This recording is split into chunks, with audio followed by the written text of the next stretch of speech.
What's up, YouTube? How you doing? 10 roads you will never want to drive on. I know how to whip that bitch, so I don't know. Wait, hold on. I think I'm spiking. Checking. Check. Check. Check. Yeah. Anyways, I know. I don't know. I might be a little bit. Actually, I don't know.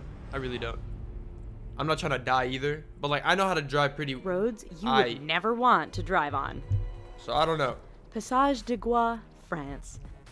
This 4.3-kilometer stretch of road links the French mainland with the island of Noirmoutier on France's Atlantic coast. At first glance, you might think that's not a bad road to drive on. Wait a few hours and your opinion will change as the tide comes in and causes the entire route to vanish. Twice a day, this road is underwater, and any car that mistimes their crossing is going with it. Even if you time the tides just right, driving this road can be a challenge because it's wet and covered with seaweed, which can make it as slippery as ice. I wouldn't do that. Palu Purdickaki Road. I would not do that.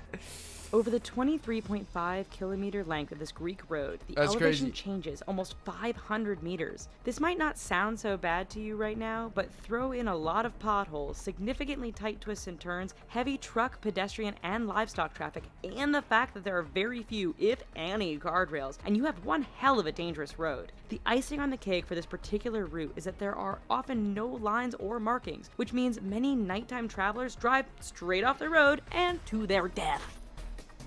Why should you say death like that? Luxor Al Hurghada Road, Egypt. I wouldn't do that one either. This stretch of road between the ancient city of Luxor and the Red Sea resort city. There's what I'm gonna do with these hoes. Okay, at the end, I'm gonna say like which one I'd rather do. You know what I mean? Yeah, I don't think I need to explain that too much. All right. Is one which many will tell you to stay away from. But why, you ask? First, the road goes through some rather remote areas where a breakdown can mean big trouble depending on what time of day it is. Second, this area is known to be patrolled by bands of criminals and terrorists who generally strike at night. This has led many people to drive without their headlights on at night, resulting in a significant number of fatal head-on collisions. If you want to drive at night, buy some high-end night vision goggles. Please. Taroko Gorge Road, Taiwan. I'd probably drive that one in the day. Part of Taiwan's Highway Number 8, the Taroko Gorge Road is widely considered to be the country's deadliest stretch of roadway. Carved into and sometimes through the mountainous terrain, this road faces significant erosion and landslides thanks to heavy rain and earthquakes. It is made all the more challenging by the fact that the road is extremely narrow in spots and has numerous blind corners which can be full-on surprises. Lose control or get bumped by another car, there's a good bet you are plummeting down the side of the mountain and becoming the latest victim of this infamous stretch of road. Skipper's Canyon Road, New Zealand. When your rental insurance won't cover you for driving on a road, you know it must be dangerous. Located in southwest New Zealand, Skipper's Canyon Road has all the characteristics you'd expect of a dangerous route. It is carved into the side of a mountain, has very... Bro, insurance can do that? They're like, look, if some shit happens on like fucking Main Street and fucking Pacific Avenue, you're fucked.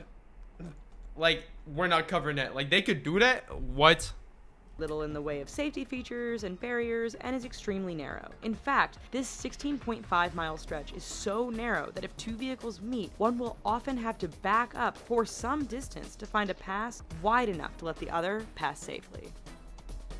Halsema Highway, the Philippines. Situated 2,000 meters above sea level, this road is deemed safest in the summer months of March and April. That's because over the rest of the year, heavy rainfalls, fog, rock, and mudslides I'm not doing that last one into or this a one. Nightmare. Tourists brave the risks to take in the amazing views of the landscape. Unfortunately, the dangerous environment combined with the fact that tour buses often drive far too fast on this rather narrow stretch means that every year there are many crashes as vehicles hit one another or simply roll off the edge of the road and plummet down the mountainside. Tiananmen Mountain Road, China. Who the fuck built these roads? 11 kilometers long and with an elevation change of 1,100 meters from... Because, like, somebody had to build this and be like, you know what? This is good enough. Like, this is cool. First of all, somebody said you got to put a road there, which is, like, okay, not the worst ideas. I guess, you know, people need to get places, but... Like, who...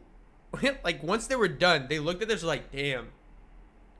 Like, low-key, this is pretty busted, but... Nah, yeah, we're good to go. Get the fuck out. Give me my check. Like, I mean, I start to finish. This Chinese roadway is not for the faint of heart. With 99 What the fuck hairpin is that? turns, this road isn't narrow by the standard of other roads mentioned in this video, but meeting an oncoming vehicle can make things a bit challenging. Is that fool There are drifting? barriers all along the route, but too much speed or getting caught up in the beauty of the surrounding mountains won't prevent you from going over the edge and taking a rather long fall to the bottom.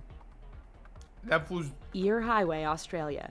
what a guy. Straight, flat, and well maintained. Australia's Eyre Highway doesn't sound like it belongs on this list of dangerous roads. Do not be fooled. This 1,675 kilometer long stretch of road goes through one of the most desolate and remote parts of Australia. Picture Mad Max, only with far fewer bandits and more wombats, camels, and kangaroos. In fact, the road is so straight, flat, and featureless that motorists have a hard time paying attention or even staying awake. This has produced a significant number of crashes and What? collisions, resulting in Australians giving the road the nickname Slaughter Alley.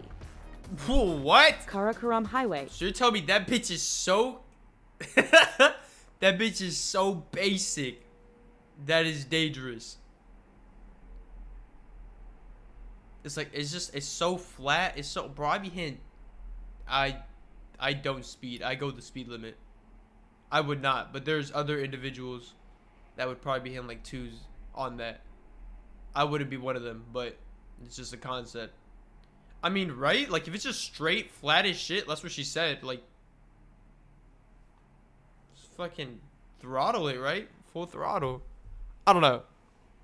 I do that one. Fuck that. Fuck any of the other ones. I'm doing that one. China. I'm not trying to get robbed. Because the one that I said I would do, I'm not trying to get fucking boot ganged. I'm good. Like, to I don't want Pakistan. The I don't world's need that. I highest really do paved not. international roadway, already the broke as it is. Karakoram Highway cuts through the mountains and canyons that link China and Pakistan. Naturally, being a mountainous route, this road is dangerous to begin with. Add in heavy fog, sudden blizzards, and flooding, and you have a terrifying drive. It doesn't end there, however, as bandits and terrorists are known to camp Yeah, see, out I near don't- certain I'm sections good, of the man. road, I don't need that always in my ready to life, strike really. an unsuspecting target. Even if you can handle all of this, the highway is so high above sea level that some drivers suffer from altitude sickness thanks to the thin air. Wow. Zoji La Pass, India. Imagine throwing up It while driving. truly is amazing what some people will call a road. This 9.5 long stretch is situated 3.5 kilometers above sea level and links the cities of Ladakh and Kashmir. High winds and heavy snowfall make this route impassable for long periods during the year. Motorists are advised to use four-wheel drive, but the mud can become so thick after a rain that even the best vehicles get stuck. Even in perfect weather, the narrow roads, lack of safety barriers, and use by other large trucks and livestock mean the Zoji La Pass is one road to stay clear. Yeah, I'm not doing that. I'm not doing that. Alright, so maybe after this video, we should all just stay home. But Like, what? Okay, that's a pretty good video. Somebody recommended me this. This is a good video. You did a good job. I appreciate you. Yeah, I'm doing this one. The Australian one, like, how, like, it's just, it's like a chick, like, she's just so basic that it's just like, it's just so mind-numbing kind of thing. Like, there's nothing bad with it, but it's just that she's just so basic. You know? The road, it's nothing wrong with it, but it's just so, that it's just, like, it turns, you know what I mean? Shit, like, it makes sense, but it makes zero sense. I'm doing this road. I'm going with basic Becky. I don't give a fuck. I'm not doing fucking, I'm not. See, I got clickbaited with this. What the fuck is it? Is it the first one? with it. I got Even if you clickbaited. time the tides just I got clickbaited with this one. I'm not even gonna lie to you. Like I said, I'd do it. I'm not doing that. Nope.